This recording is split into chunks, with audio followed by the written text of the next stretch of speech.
Welcome to Whole Lot of Wolves, episode 36 of season 3. We're your hosts. I'm Joshua Buckley.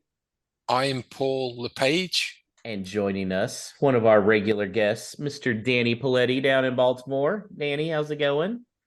Good evening, guys. How are you? Good. And Paul, I think now we can say it's official. Season 4 of Whole Lot of Wolves is coming to you this August. For those out there that were clenching, you can now unclench. That's right. 1-0 win against the Villa. And then a couple of results here, but honestly, it was over once we got the win. I don't care what you say, Danny, you and your math, science, bleh. No, it was over. It was over as soon as that final whistle blew for the 1-0 win, Paul. Felt good. I'm sure there are some Wolves fans who are not going to accept that they were not relegated until the season starts off next year. Am I right with that? Could be. I think we've had our fingers burnt in the past in terms of expectations and how the season ultimately pans out. But we pretty much gonna start next year in 20th place as the W in the alphabet starting at the bottom, where Arsenal start. Oh, AFC Bournemouth starting first. But yeah, we'll be taking our rightful place next year. And it feels good, doesn't it, Danny? It feels great. Like you, I sort of felt that we were safe a few weeks ago. I keep telling people, somebody asked me, like, must have been 2 months ago, are we safe yet? And it's like, yeah, we're safe. Like, the team that survives at 17th is probably only going to have 34 points or something. So, we've been safe, but still, it's like I posted on Twitter today. It's really hard to let go of that fear. So even I was looking at the games today saying, like, this is the day it's got to happen. Because unless Everton, Leicester, and Forest all get wins, which is super unlikely, we're going to be good. I mean, they would have had to Um, win out. That's ultimately what it came down to. And so, Right. even though math wise, I was looking at, well, I guess technically they could. You're asking a team that's won like 6 games all year to win 4 in a row. Like, get the fuck out of here. I'm pretty adamant that we weren't.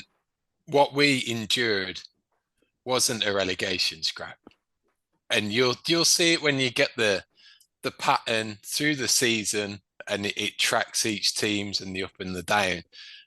Soon as we stabilized under Lopetegui and went on that run to climb out of it, that was pretty early, and you'll see over time we've been so consistent. So that wasn't a relegation scrap. Leeds are in the relegation scrap. Leicester are.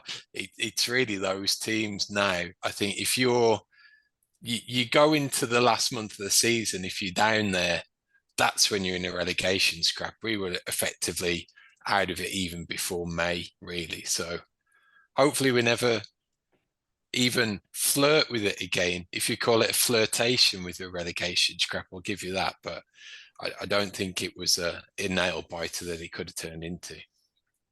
Yeah, I really felt after those back-to-back wins over Chelsea and Brentford that was over. Was very glad to get that win against Villa. A little sweet win of Derby. And I felt like for sure cement our place as being safe. Paul, what were your thoughts from that exciting 1-0 game, which did have some booty clenching moments?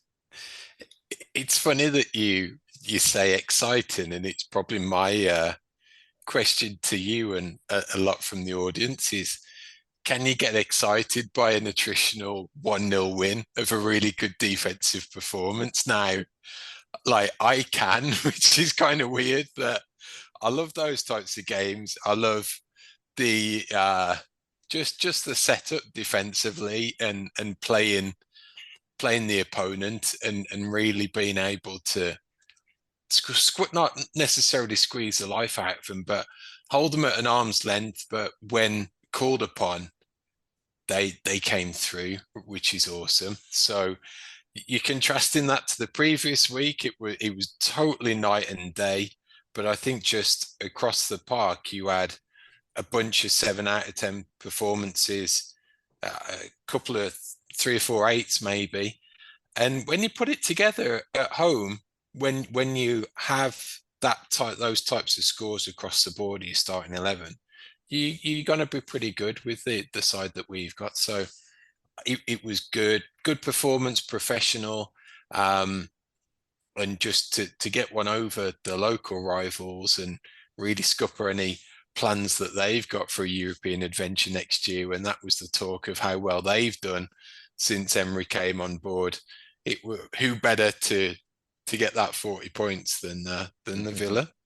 Danny, how surprising is it to see a team go from giving up 6 goals to really a shutout where they had to endure a couple little onslaughts from Villa?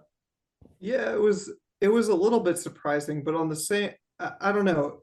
The Brighton result was so weird. I mean, obviously I wasn't, you know, I wasn't on the show to hash that one out with you guys, but it was like, even when we were me and some friends went to a bar downtown to watch it, and even on the way there we were like, I don't even remember that game. It's all a blur, which makes sense. You know, you're trying to shut it out as much as possible, but not that Lopetegui or the players weren't at fault, but it felt very fluky.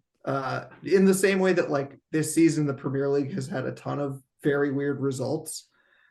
This feels like another very weird result, even if, you know, like I said, the coach and the players bear some responsibility. So for that reason, I felt weirdly confident about the Villa game. Not that we'd necessarily win it, but it just felt like it's going to be totally different at home against a local rival. You know, they're definitely not going to want to turn in a similar looking performance to, you know, we could lose to them, you know, by 2-0 and put in a good performance. I think even the home fans would have been, you know, satisfied with that against a team that was playing well, Villa. So yeah, it was a weird pair of results, but at the same time, I like, if you told me that you came from the future and saw a 1-0 victory for Wolves, I would have said, yeah, that's probably in the cards. Paul, I feel like the tone was set pretty early when Saw made that ridiculous diving save in about the 20th minute. This really seemed like a game where Saw was the old Saw from last year. In terms of, I think, shot stopping and composure that way, definitely that was a worldie of a save off Buendia early on, and those were the times in the first half where you were a little bit worried because we'd gone ahead early, but they had some pressure, and you're always scared if you concede at that point, if they've got the momentum to hit you back to back with a couple of quick goals. So I think that was a pivotal save. But apart from that, he seemed to do the basics good again. He wasn't called into a ton more of real danger when it came to activity in our box. So the rest of the stuff he did, I think, was pretty comfortable, and that talks, I think, to the performance of those in front of him, even into the central midfield as well, that did well with the protection that they offered the defense. So as a collective, I think it was good. And then if you have those highlight reel moments, then it's going to set you on a good standing to go on and win. And Danny, it seemed like the back line wanted lunch this week. Oh yeah, that lunch was definitely playing on their minds. They were feeling hungry, you know, to stretch the metaphor even further. But yeah, especially, I mean, like the center back pairing, you know, we have seen it work so well at home, and they just turned it on again today. Again, that's like one of those that felt very fluky about Brighton, where Dawson and Kilman, not that Kilman has been super consistent this season, but since Lopetegui's come in, he's looked at least fairly solid. And Dawson, of course, has been a rock. And so that Brighton performance really seemed fluky for them. And then they were back to their best. You know, Dawson, I don't know how many crosses he got his head on the end of. I mean, it was constant. And it's like Paul said, you know, especially after that save, it almost felt inevitable, even though we had to sit through something like 81 minutes of of no scoring sitting on our 1-0 lead, but it just like, especially after that save, it just kind of felt inevitable that they were just going to keep breaking against that back line, and without a major change in what they were doing, it was hard to see them breaking through. And of course, that 1-0 lead came courtesy of a beautiful header by Toti Gomez on a Neves assist from a corner. Paul, why has it taken us this long to realize, oh, hey, maybe we should have Neves taking corners? Because we've been so bad at them for so long. The opposite is that you can't have those nice things like that goal against Derby, but it does make you wonder that he's put like these two in, that one against Palace and then right in the danger area for Toti's goal.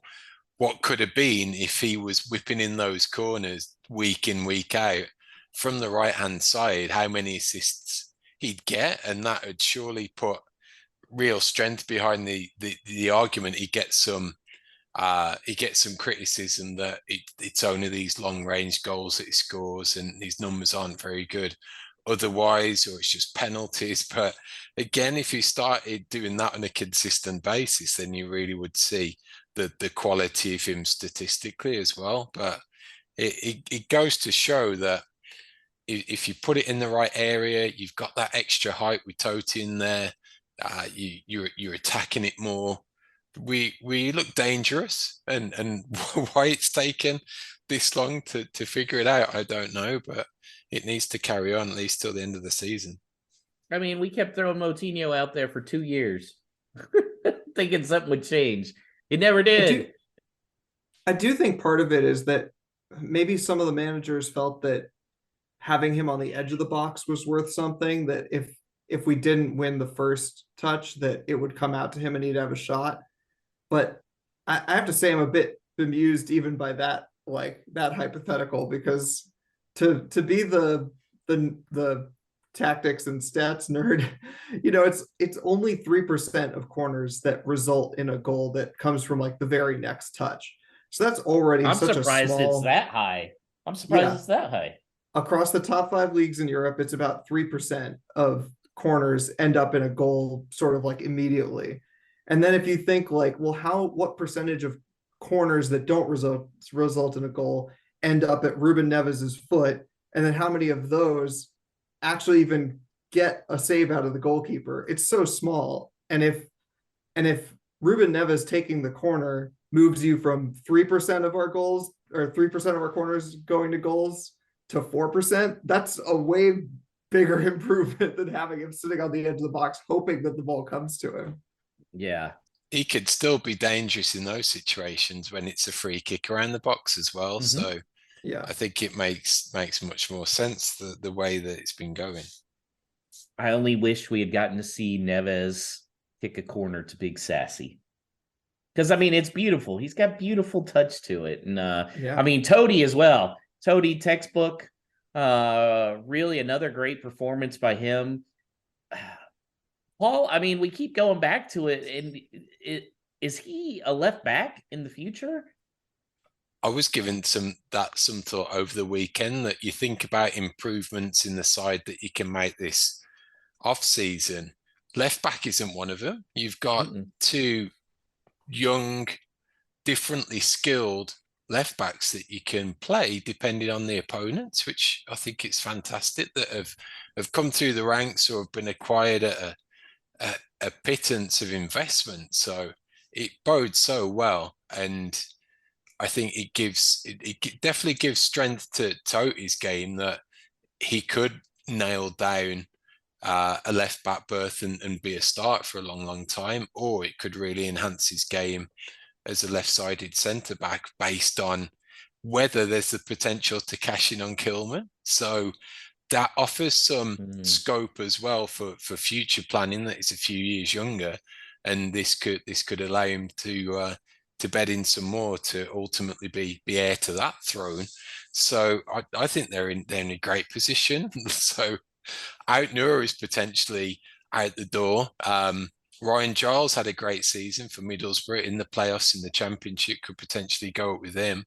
Obviously, some question marks around his defensive skills, but attacking wise and delivery, he seems to have it all. So I think they're so blessed in that left back spot that it's a huge benefit moving forward. So let's talk lunch, boys. Who gets to order first, Paul? Totti definitely gets to order first for his first goal for the club. Yeah, well, first real goal. Yeah. Danny, I saw you shaking your head yes on that one too. Yeah, definitely. He gets to order first. Yeah, yeah. Okay, who gets to order appetizers for the table? I think appetizers goes to Dawson just for the Mhm. overall performance. Yeah. Paul, you agree with that? Yeah, no complaints there. If he was not man of the match, I think he was pretty close for sure. Mm-hmm. And then who gets the second dessert, Paul? Saar gets that second dessert for the save. As a former goalkeeper, definitely. Yeah, that's what I was gonna say. It's got to be soft just for that save. I mean, I know that a lot, like the commentators even mentioned it over and over again, but that is a top shelf save. I know it's not like Oh, yeah. one of those flying ones where you're, like sort of leaping off the ground, but the reaction time for that one is insane. And that's going in the bottom corner if he doesn't touch it. No question. Absolutely. Absolutely. Yeah. And that would have just changed the whole complexion of the game. Yeah, it's a clean sweep on all the lunch awards this week, guys, because I felt the same way on all three of those. So good job. Let's also give some credit to some of these other guys. Cunha nearly had a goal, kind of went a little bit over, but he showed some remarkable skill at times. And then Neto had probably one of his best games since coming back from an injury, Paul. Yeah, I think I'd also add Mateus into that as well, in that he showed some flashes as well on the right hand side, coming away with the ball, and some of his crossfield passes were right on the money, switching it from right to left. So there was some scope to bring Neto into the game that way. But it does give you again some real excitement about what he's seeing in these players for next year. Now, Cunha, just to me, my eyes were lighting up in terms of if he's got the capability to pick those balls up in those positions and beat 3 or 4 players and burst on through. Just what could happen to him in the long term once he's accustomed to the league more, his fitness is there. He still only came in the January transfer window. So the likes of him, the likes of Neto, having full pre-seasons again and being able to potentially hone down these positions and get to really understand what the expectations are, it could really be exciting times ahead. Danny, it must have been nice to see your boy Pedro playing well again. Yeah, no, it was a bright spot. It was also, he was probably one of the few players that came out with any credit against Brighton. So it's good to see that it hopefully is a trend that he's on the way back up. I mean, it's kind of unfortunate that just because we haven't quite, or maybe Lopetegui hadn't quite figured out what the best team is yet, that we had to throw him in. And he's helped us at the back end of the season, but I think if we were more settled, we probably wouldn't have seen him that much until next season. Just because it was clear when he first came back into the side that he was still feeling it. His fitness was definitely not up there. There were some very sluggish performances, which like he may have lost a step from the injuries, but I'll reserve that judgment until we see him next season when he has a full preseason. But he's starting to look better, and that's very good. And Paul, it should be interesting now that Wolves are officially safe, to see what kind of stuff Lopetegui does with these last 3 matches. Does he try out some different lineup combinations? Try and get some of these younger guys in? What do you foresee happening? I think my personal take is that he's gonna back the guys that will be with him next season, and hopefully, based off of that, he'll put more trust in them away from home. Even though you go into Old Trafford and the Emirates, what better stage than to show up and put an aggressive attacking team out there and see what they're capable of in those big arenas against good teams. So I'm hoping that we see at least a basis of who will be in the starting 11 next season, and hopefully some version of the 4-4-2 that we see to really see what they're capable of. So Danny, over under 2.5 games Neves starts to finish the season. Oh boy, that's a great question. Obviously, he'll start the Everton game. I think Yeah. we can all agree.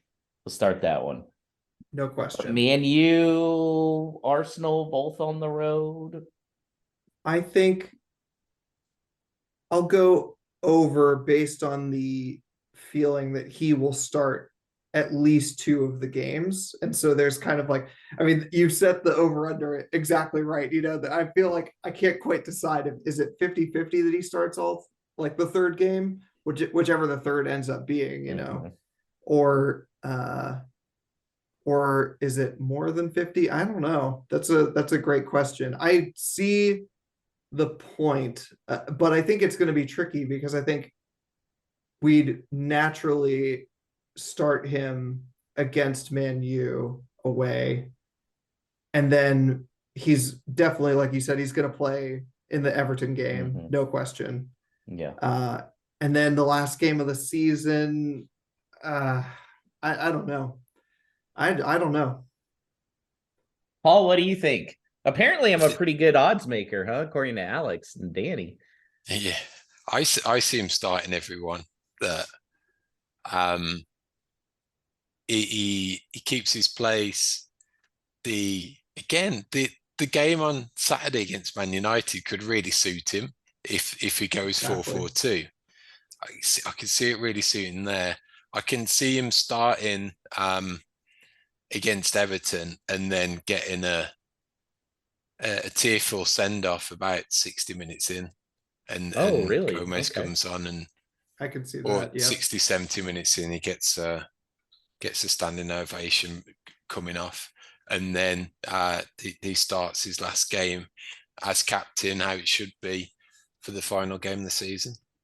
I tell you, there's going to be not a dry eye in Molineux if there won't be a dry eye in my living room either. Yeah, exactly. If imagine, you know, that game against Everton, like you said, around 60, 70 minutes, he gets pulled off and his replacement is João Gomez. Yeah. And it's like literally the changing of the guard. It's one of those that I wouldn't expect the commentators to pick up on unless it's know Jackie something Oatley. about. If Jackie Oatley's calling that game, she will. Dave Edwards will know or Dave about Edwards, it. yeah. Yeah. If they know something about what's going on at Wolves right now, they'll notice it. But otherwise, it's just going to be the fans seeing this changing of the guard. Yeah, it's too bad that Cody can't play in that Everton game as well. You know, there's a possibility Cody may never play in Molineux again if, you know, Everton's sent down. You're not guaranteed to come up the next year. Yep. Yeah, we're seeing that with Norwich now.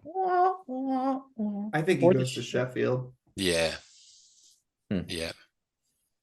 That's just it's too easy. It's too simple, you know. It's just like I think that it's a really good fit for him. And I think if Everton get relegated, I think he definitely goes to Sheffield. Yeah. Well, we did get a stupid question, which was very interesting, Paul. It was from Sharjay on Twitter. He said, Diego, 1-year extension. The guy doesn't score goals. It's Will and Jose in a mask.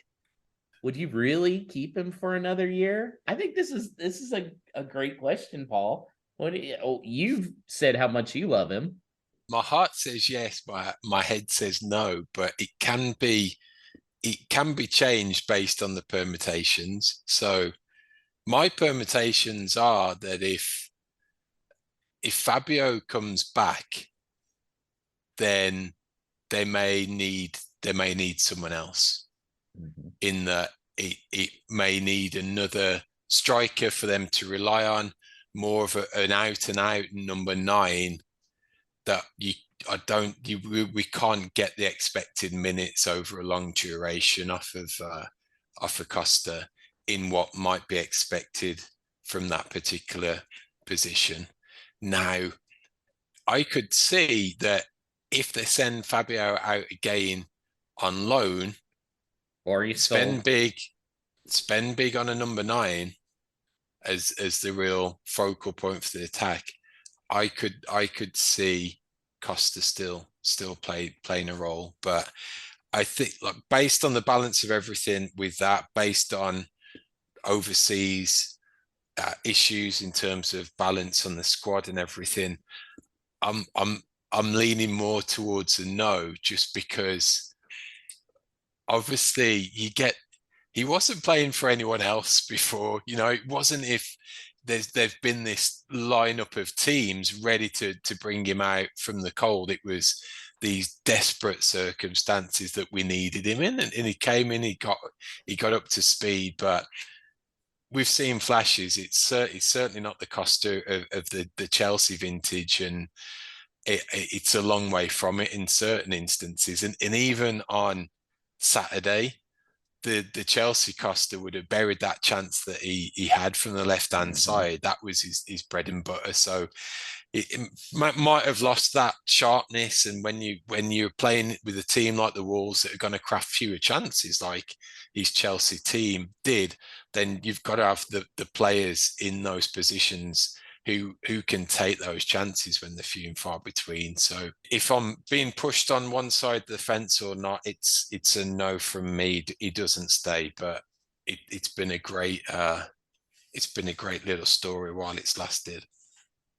I do think, Danny, it's a little unfair to say he's Will and Jose in a mask. That may be a little harsh. You mean Copa del Rey winner William Jose? Just because he was more like a tree than like a human being when he played for for Wolves doesn't mean that he was totally useless throughout his career. I mean, that season traumatized us all, and far be it for me to put him in the firing line by himself for that. But yeah, I don't know. I largely agree with Paul. I'll take the alternate point of view just to make the argument that he should stay. I do agree that it completely comes down to Lopetegui and what he wants out of his striker core. So like it depends on if Fabio's with us next season. It depends on all these things. And so I agree that it's mostly going to come down to who are the other players. But I think there are a lot of pros to having Diego Costa around.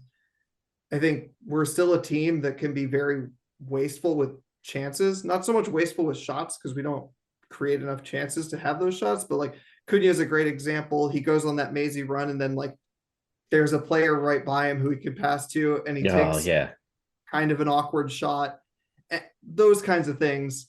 And I think he ran out of gas on that run is what happened. Exactly. I think Diego Costa, although he also has trouble with decision making at this point, I think that he demands of the other players that they play the intelligent pass. A lot of times that's to him, he believes, but like he sees those things and demands it. And more so than him being on the field and wanting that, I want him in the locker room wanting them to do that, to play the intelligent pass, the high percentage pass that's going to create a high percentage shot. And even more than that, I want him teaching Fabio Silva that. So if Fabio Silva is going to be with us next season, that makes me want Diego Costa to stay a lot more. If Fabio Silva is still on loan, then maybe I don't care so much. Y'all just need to accept the fact he's being sold. All right, Josh. I feel like this is going to be my new relegation thing. Just accept the facts. We're not being relegated, and Fabio's going to be sold. I hope I'm wrong on the Silva thing, but I hope you are too. I got a feeling. Here's a good question for you guys. I'll let Danny start off. Who scores more goals in the MLS over their career? Diego Costa or Raul Jimenez? Because there is a possibility within the next 2 years, both of them are playing in the MLS. What do you mean over their career? Like they went back in time and played their No, whole careers in the no, MLS? no. Okay. Like So if like if they they both start, go over right now, yes. that's tough. I think that weirdly, I think it's probably Costa just because, Interesting. well, I don't know. He also might get sent off too much. It's funny, he doesn't actually get that many red cards, but I feel like in the MLS he might be.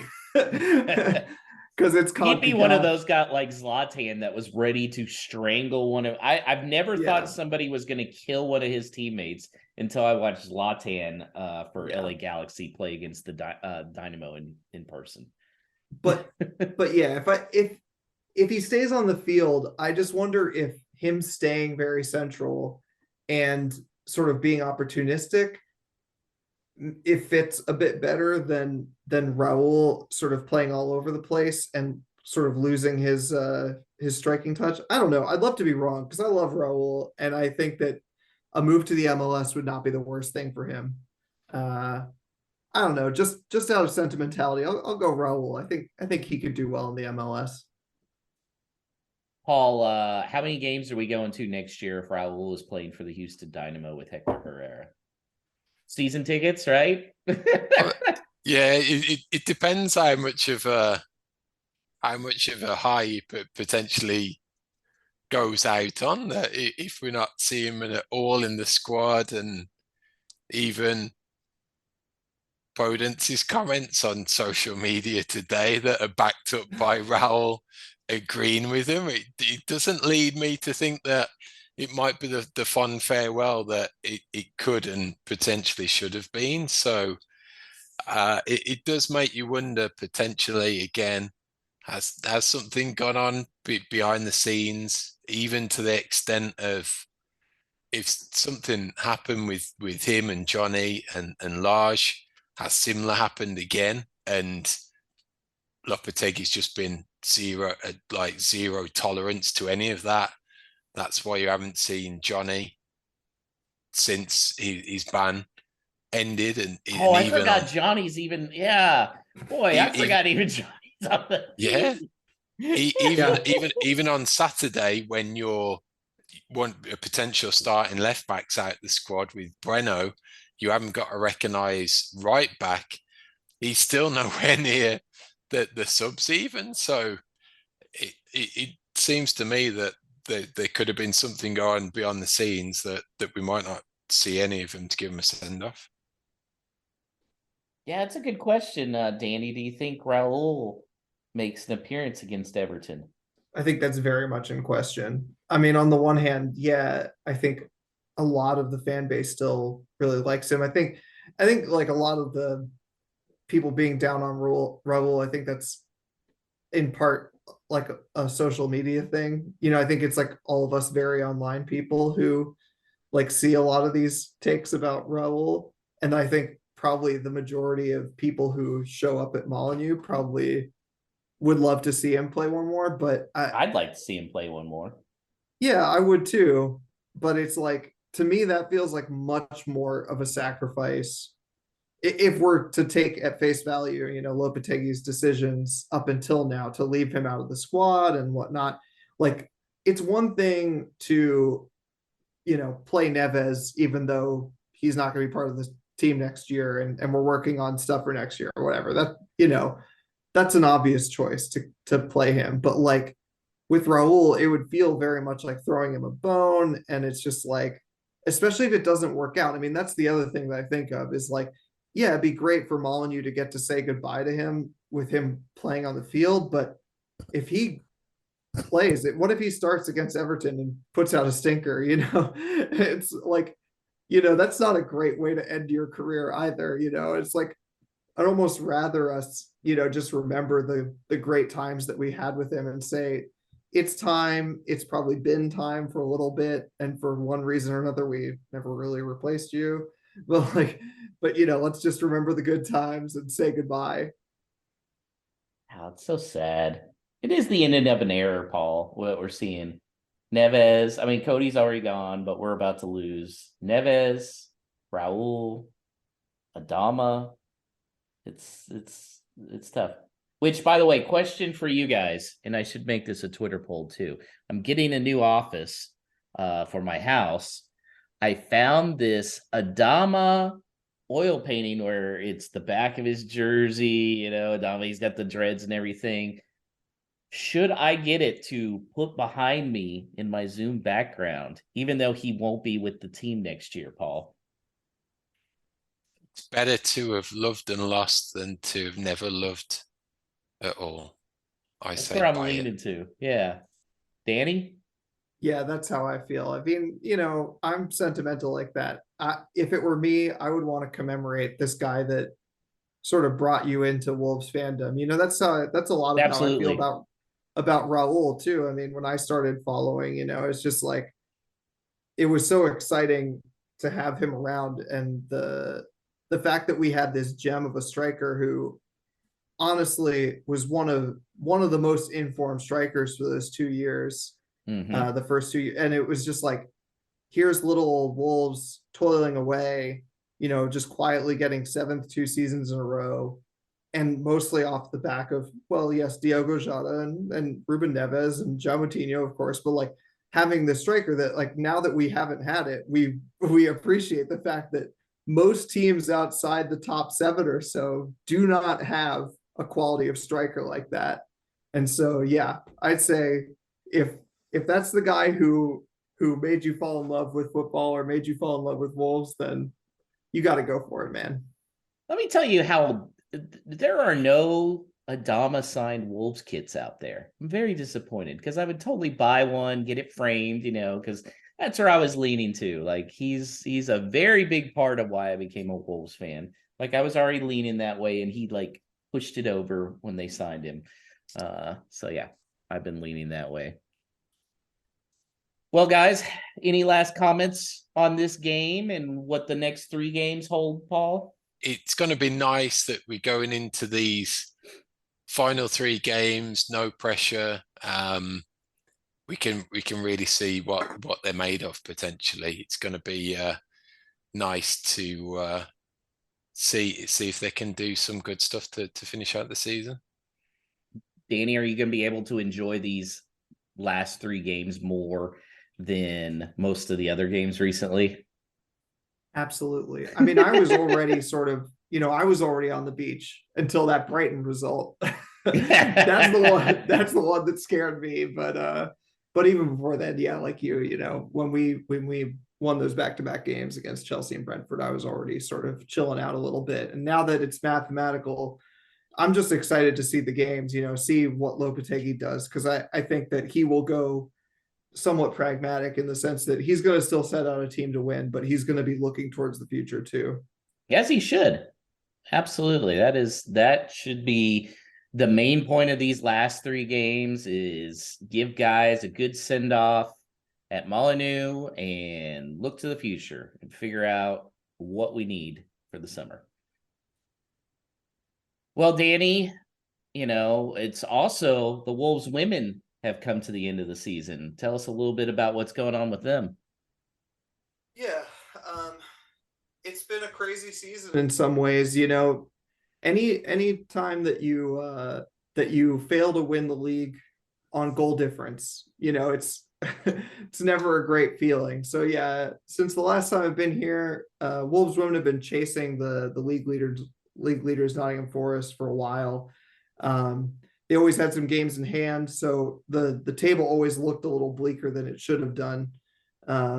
They were usually 2 or 3 games behind them, and so there was a bit of a gap, but knew if they won their games in hand, they'd be tied on points.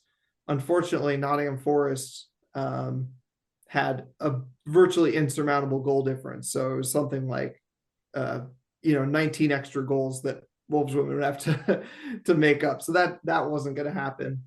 And then on the penultimate game of the season, Nottingham Forest actually dropped points, and Wolves women could not pull off a win either. So they both drew that second to last game.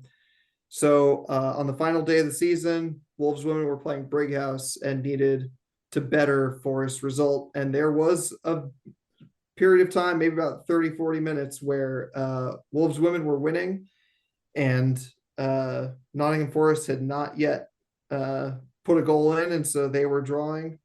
And Wolves women were going to be the league title holders again, but it just wasn't to be. Nottingham Forest have been such a good team this year. They've been sort of relentless, as their goal difference shows. I mean, they've had some huge, double-digit goal hauls during that time. But it's still been an incredibly successful season. I mean, I interact with some Wolves women followers on Twitter, and also I follow the Wolves Women Pod. Give them a brief shout out. And after that game, it's easy to feel down. There's a lot of the interviews with the players. Of course, they're gutted to not be able to pull it off when they were so close. But you have to look at it like this is a team that just got promoted the year before, and now to win the league the next year and then tie the league leaders the second year. That's a huge pair of results right there. So I think they're set up well to go again next year. And the good news is that I can't remember if it's been made officially official yet, but it is coming that they are dropping the playoff game next year. So instead of having to win your league and then play a playoff game with the Southern League, now it's just both the winning teams from the Northern and the Southern League go up to the championship, essentially the second tier. So that's a hugely welcome change. It should have happened a long time ago. And I think Wolves women are well set up to challenge for that again next year. Although it's going to be the competition is going to be even tighter. There's a lot of teams that I think have bulked up and have put a lot of investment in, as Wolves are doing. So the Wolves organization can't sort of rest on its laurels. I think they need to renew their commitment in support for Wolves women to keep pushing for that promotion, which is what they want. They want to be in the championship, and I think that they will be sooner or later, but they have to push next year. And the last thing for Wolves women, I just want to remind anybody who's listening that they have one final game, and it is tomorrow, but actually today when you hear this, I assume, if you're listening to it on Tuesday, the 9th of May, they have the County Cup final. They're playing at Molineux. It starts at 2:45 Eastern time, and you can catch it on the Wolves radio. Well, thanks for that update, Danny. And Paul, the U23s also retain their status in the PL2. Yeah, not a major big deal about it, but with the investment that goes into the infrastructure and the academy, just having that appeal for potential new recruits, even to come in and playing at a slightly higher standard in terms of reserve football is important. You've got the two routes to go down. You've got either taking a loan for development, or you're going to get minutes in the under 23s. So for those players at the early ages to be playing as many minutes as possible in the best league available, it only bodes well. Enjoying a whole lot of Wolves? Whether it's on Spotify, Apple Podcasts, or wherever you're listening, don't forget to rate and review the show so that we can make sure to continue to grow the pack. Thanks for listening, and up the mighty Wolves. All right, guys, so let's go ahead and look at Saturday's game. It's an away game at Old Trafford against Manchester United. 10 a.m. Eastern for you, Danny, 9 a.m. Central for me and Paul. So we've kind of insinuated, this is probably Lopetegui looking ahead, but Paul, what do you see the lineup looking like? In the famous words of Mike Bassett, I'm going 4-4-2 and just running it back from Saturday. So let's see the same again and see what the likes of Cunha can do. Neto down the left, under the big lights in Manchester. I'm excited. How about you, Danny? I mean, first of all, I'm sort of the opinion that we should have been doing this even before we were safe. That we should have been a bit more aggressive in our away games. Our away form has been so bad, and I don't understand why Lopetegui and even Lodge before him seem so cautious away from home. I don't know if it's they just don't trust the players or what, but now that we are officially safe, I don't see a reason to not, be a bit more adventurous. That doesn't mean that, you're suddenly, playing all gung ho and stretching yourself unnecessarily. There might be changes that have to be made in order to play a little bit more counterattacking, but we have to set up similar to what we did against Villa, to try to just get something, to put them under pressure. They've got a few key injuries also. I just think, there's a chance there to actually get something, or at least to learn something about the players who are playing next year, without risking too much. So, guys, let's look at the predictions thus far this year. The guest spot has 29 points, and Danny, you are a big reason for that. In fact, Danny, you have let me do the quick math here. I want to hear this. I don't even remember. You have 7 points, and you're showing up, and you are tied with Mr. Teddy Ely, who Teddy has 4, 5. Oh, actually, Teddy only has 5 points, but he's only been on 2 times. So Teddy has actually gotten points every time he's gotten on. But Danny, yeah, you've helped the guest get 29 points. I'm at 23. Even my reverse jinx worked. Alex is 21, and Paul. Oh, Paul. It's not looking good, man. 17 points. Yeah, the fat lady's certainly clearing her throat. Mathematically, you're still in it, though, Paul. That's true. All right, Danny, what's your prediction against Manchester United? Oh, I feel like there's a lot of pressure on this, for all the guests for the entire year, gotta put in my part. I think that, like I said, I feel weirdly confident about this one, similar to how I felt against Villa, where I just think this is a game where we can set up sort of with nothing to lose. We can set up in a smart way to try to get something out of the game. And like I said, they've got some key injuries. So I don't know. I think 1-1 is probably the smart choice. I'd love to say 1-0. I'd love to see another, masterclass where we sort of hold out for a while. I mean, like last year's with Moutinho's shot, just something magical like that. That'd be great. But I think 1-1 feels right. We'll have to get Alex's before Saturday's game, Paul. But what is your prediction? Yeah, it's a funny place that we haven't been that intimidated going to in this era. So I think I can remember that 1-0 loss late on, and then couple years ago, beating them. Yeah, then beating them last year. The tie when Moutinho scored in our first season back. So we go in there, and it seems like a good place for us to go to. So I think the setup, how what Danny said about towards the end of the season, the position they're in, that 1-1, I think has a ton of value in it. I'm gonna caveat mine and say if he goes 4-4-2, it's a 2-0 win. That's my prediction, but I wouldn't be surprised if it's that 1-1. Wow, 2-0 Wolves. I'm gonna say this. It's scoreless until about 65th minute. Rashford scores. He points at his eye, pisses off the Wolves. Neves scores on a beauty in the 85th minute for a 1-1 draw.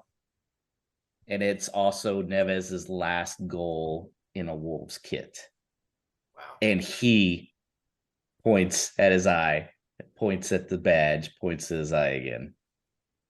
That'll be fun, right? You like the little drama I added to it? I think I should get like 5 points if that really happens, Paul. Get extra points. Okay, Paul. It's everybody's favorite. It is no stupid questions. What do we got this week? We have been absolutely flooded with no stupid questions. That part of the show that it's totally over to the listeners to ask us anything they like about the mighty Wolverhampton Wanderers, be it lineups, predictions, history, merchandise, travel plans, you name it, ask away at WLW Pod on Twitter, also through our Facebook, or if you want to go in depth, you can email hello@wholelotofwolves.com. First up, we go back to the prediction league because Todd DeWitt, he asked first that if I finish last and I'm relegated, who replaces me next season? And clearly, Danny Paletti. That's potential, but or somebody named Lol Papage. like Ned Tasso. I think I might do that. Or you could always have the kiddo make the predictions. She should probably do a better job than me, just picking it out of a hat. So I do every permutation now from 0-0 to a 6-0 win and a 6-0 loss all the way back down and see what she picks. But listeners, watch this space in terms of prediction league plans for next season. I will leave you with that little tidbit. Ooh. But Todd asks, and potentially more importantly, listeners, Todd asks, any idea where I can get a Wolves cowboy hat? I'm really hoping that this is insinuating he's coming for TexFest, Paul. Because when I read that, that was the first thing I thought is, Todd's gonna come on down to Houston for TexFest. I just think he wants to wear it around the house. with what do you the naked Wolves cowboy? Who knows? With the guitar. He'd be out there in the mean streets of Minneapolis playing the guitar in the Wolves hat and his whitey tighties. Danny's like, God, please get this picture out of my head. That's going to be a rough look for during the Premier League season in Minneapolis. Yes. I guess the answer to that, though, Paul, would be, I guess we have to get a cowboy hat. I would bet that Leah could make like some kind of Wolves thing to wrap around the cowboy hat. That seems like a Leah Thomas thing that she's pretty crafty. You could go the DIY route, or could you go like really traditional and get one that's like properly branded or something? It depends which way you could take it. You could do the novelty bachelor party gold and black cowboy hat with tassels and everything. So I think we could see what's out there. What do you think Mikey Burrow's reaction would be if we sent him a Wolves cowboy hat? Yeah, I think the tassel count would play into the reaction. If Joshua's dream comes true and Weston McKennie ends up at Molyneux, isn't he from Texas? Shouldn't he be the one who gets the Wolves branded cowboy hat in the club shop? Oh my God, Paul, from Houston Wolves, from Whole Lot of Wolves. You know, he'd put that thing on his social media too. We need to do this. Even if he doesn't come, we need to figure out which Wolves player would be more likely to be excited to get a Wolves cowboy hat, courtesy of Whole Lot of Wolves podcast. We could even go a step further and try and do it as some type of Play of the Year award. Oh yes, I love it. But I think Lopetegui would wear it. Yeah, rock it with the chinos. The American Wolves fans Player of the Year. Yeah. Stu's eye is twitching right now. I can tell. I mean, if the question is who's going to wear some weird thing that they got sent in the mail, it's Jose Sa all day. Jose Sa would wear a cowboy hat, no question. Yes. Brilliant. Okay, IKGKOT on Twitter. Don't know how you pronounce that if you stick it all together, but he asks if Everton go down, would Dominic Calvin-Lewin be worth a punt? Decent footballer, but made of biscuits, unfortunately, or made of cookies in American speak.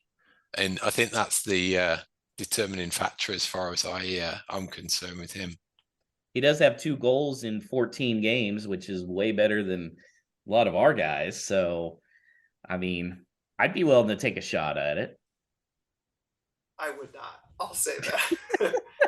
I like Dominic Calvert-Lewin. I think he's a perfectly fine footballer. I just, that just feels like we're not setting our sights high enough, and I think even if they go down, I think you're probably paying a premium. You're paying more than you need to.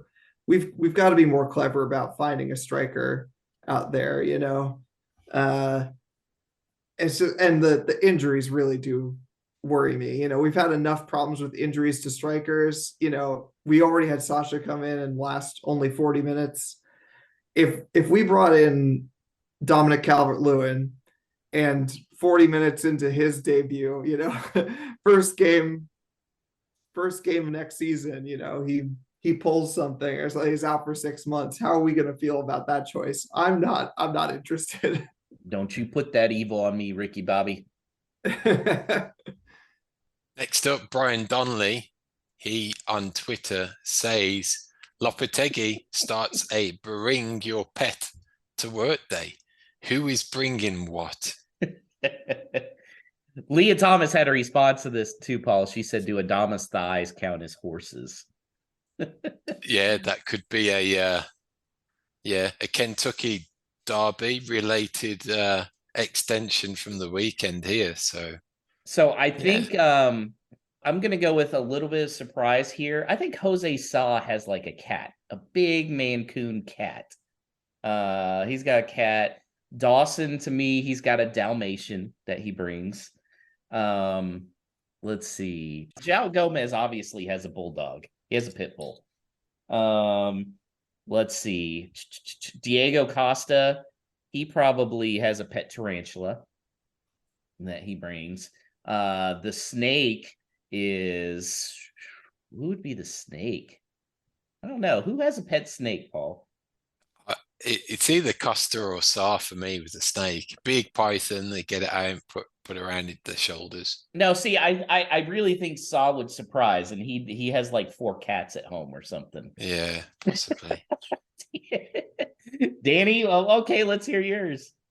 I mean, going on with the same theme of Jose Sa being a wild card, I don't see him having anything but some weird exotic pet. It's either a snake or it's a tarantula or it's a ferret. He could be a ferret person. That's kind of like a cat. That's like having a cat if you're weird. It's like you try to convince all your friends like, oh, it's just like having a cat. And it's like, no, it's not like having a cat. You have a ferret. He could be a ferret person. I could see Jose Sa as a ferret person. I bet Pedro Neto has a pet monkey. Yeah, just like him, I think. Same personality. Name Ronaldo. Now, does Ruben Neves have corgis because he is the king? Again, topical from the weekend. I could see 2 little corgis and walking down the street with them. Yeah, and then let's see. Moutinho definitely has a guinea pig. Kilman has an aquarium. Yeah, I could see that. Mm-hmm. So, last one for this episode goes to Chase Branch on Twitter. He says, could you teach us some Wolves songs or chants? They're not easy to pick up on the broadcast.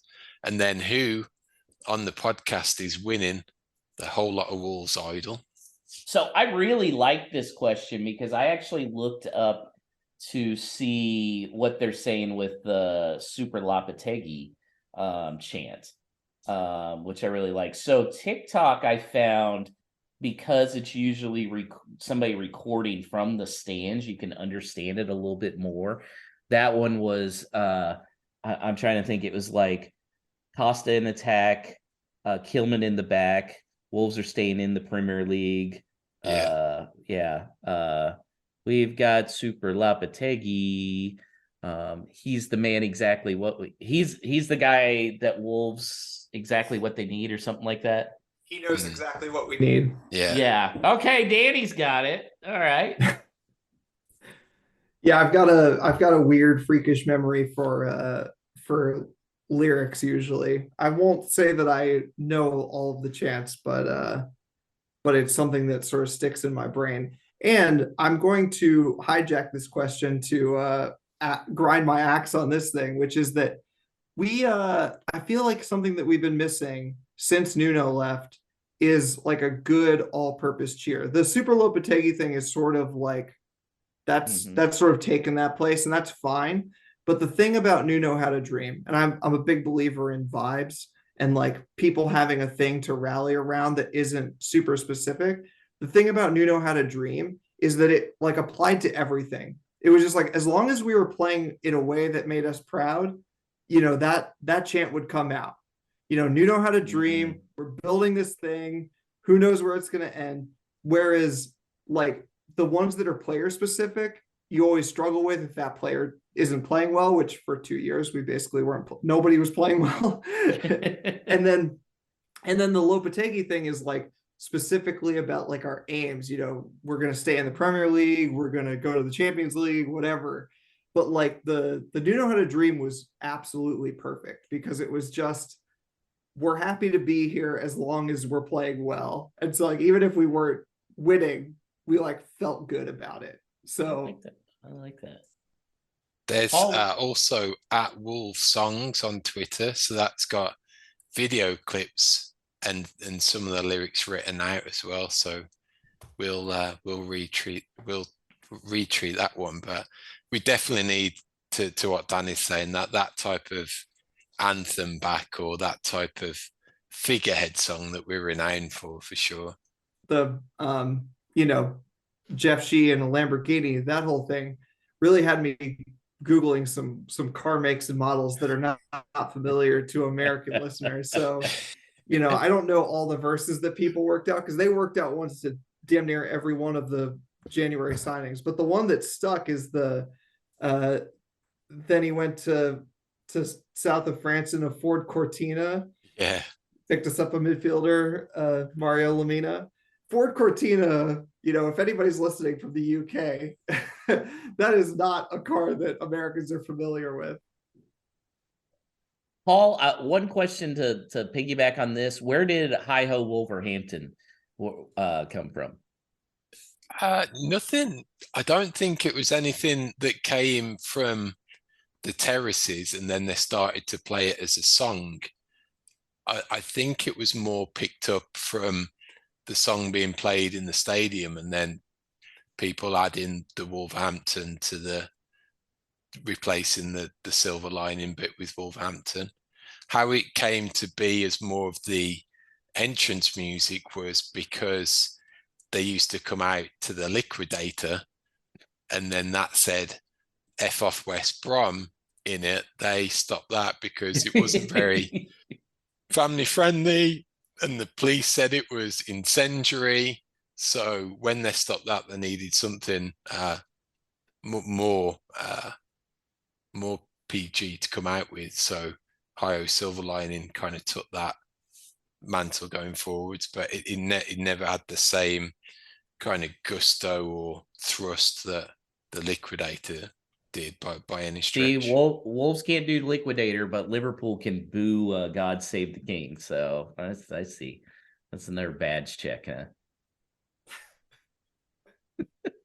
This is one where the Americans might have to bow out on our opinions. we don't. Americans don't bow out, Danny. All right. I would say I'm out of whiskey, but I didn't even have whiskey tonight. So, but I'm out of beer. So, Danny, tell them how they can get a hold of you. Yeah, like always, I'm on Twitter most of the time. Probably too much for my own good at Baltimore Wolves. We've been starting to meet up semi frequently at a couple places, but the one we've really liked is Clada down in Canton. So if anybody's interested, get in touch and I'll let you know the next time we're going to be there. Obviously, it may or may not happen before the end of the season, but next season we're definitely going to be down there more. And one last thing, good friend and OG Baltimore Wolves guy Edgar Kunz, he catches the podcast. He's going to be in Wolverhampton in the next couple of weeks, and God willing, and the creek don't rise, he'll be at the game against Everton. So if you see a tall guy who looks like a poet, say hi to him. That's awesome, though. I think there's a lot of people going to that Everton game. A lot of Americans, it sounds like. He's going to be there. Chris Wood's going to be there. Adam's going to be there. Yeah. California. There's a bunch of people going over. So I might try and put some type of a special episode together after that game, because it's special for those traveling fans because they've got an opportunity to play on the pitch immediately after. So great opportunity. The club have done some fantastic stuff to celebrate them coming over, and the jersey designs and everything that have been shared look phenomenal. So yeah, it'd be good to get some of the feedback from those that are making that trip to see how special it was. That's awesome. So listeners, we'll be back this time and next week. It's going to review everything, what happens at Old Trafford, and then preview that final home game of the season against still relegation threatened Everton. So in the meantime, continue to unclench, relax, and up the mighty Wolverhampton Wanderers.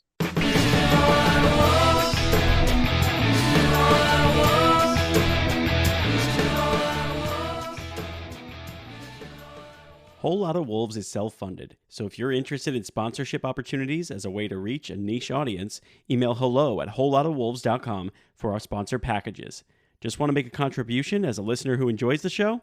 Then head to buymeacoffee.com/WLWpod.